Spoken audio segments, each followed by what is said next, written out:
According to a February 11th New York Times article by Mark Mazzetti and Eric Schmitt, the Obama administration is debating whether to authorize a lethal strike against an American citizen living in Pakistan. The crime committed by this person?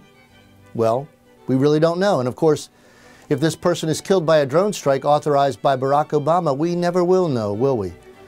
We'll just have to put all our faith in Barack Obama and allow him to decide who lives and who dies. Now, forgive me for putting this in such plain words, but what's being debated is whether or not a human being, in this case a U.S. citizen, should be murdered in cold blood. No trial, no presentation of evidence, no conviction in a court of law, no nothing. Nazis were hung at Nuremberg for this very thing, weren't they? Under our American system of law, the government cannot take the life of any person, citizen or not, without what we call due process of law. Due process involves principles of law that are biblically based, are incorporated into the American legal system, and find their expression at least as far back as the Magna Carta. According to Black's Law Dictionary, the 3rd edition, due process means proceeding according to those rules and principles which have been established in our systems of jurisprudence for the enforcement and protection of private rights.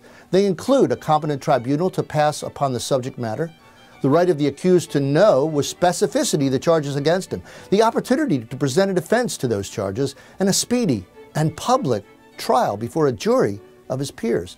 If these procedures and principles are not followed in every case, then no one's life or property is safe from a government which has become corrupt. It's not even safe from a government or a president that makes a mistake. And if we've learned anything since 9/11, it is that the president is often wrong, despite his claims to be certain he is right.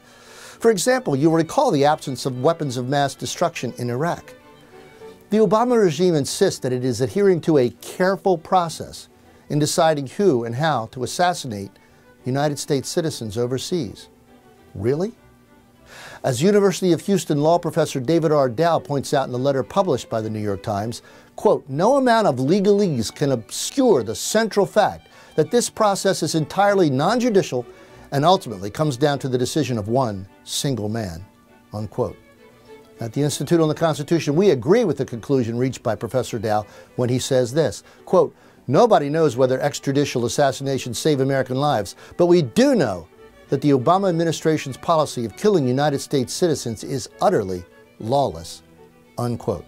Furthermore, we believe that this lawlessness, this violation of the moral law and the protections of the supreme law of the land constitutes yet another legal argument for impeachment.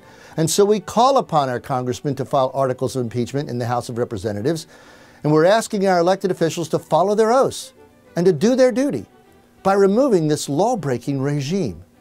Once again, you might consider sending this brief video to your congressman, asking him, respectfully, to do his job. This is Michael Anthony Peroutka for Institute on the Constitution, bringing you the American View.